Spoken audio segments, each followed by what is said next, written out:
বাংলাদেশ ক্রিকেটের পোস্টার বয় সাকিব আল হাসান। দেশের ক্রিকেট ইতিহাসে সেরা তারকাও বলা যায় তাকে। এই অলরাউন্ডারকে ছাড়া বাংলাদেশ স্কোয়াডের কথা চিন্তাই করা যেত না।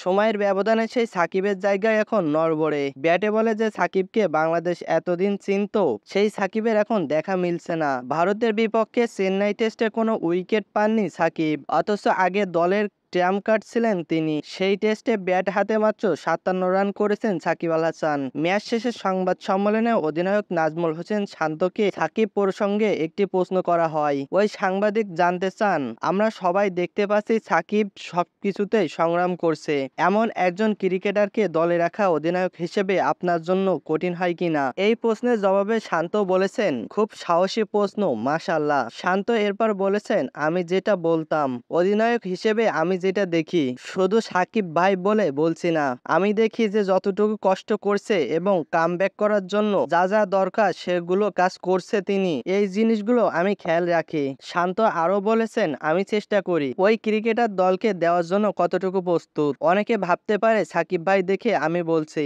তবে এরকম না। নাহিদ রানা থেকে শুরু করে মুশফিক ভাই পর্যন্ত সবার জন্যই আমি একই জিনিস দেখার চেষ্টা করি। এমন না যে রান করছে বা রান করছে না। সাকিব প্রথম টেস্টে ব্যাটে বলে ভূমিকা রাখতে পারেননি। প্রথম ইনিংসে ব্যাট হাতে সর্বোচ্চ ৩২ রান করলেও আউট হয়েছেন অহেতুক শট খেলতে গিয়ে। বল করেছেন মাত্র ৮ ওভার, রান দিয়েছেন ৬ এর বেশি করে।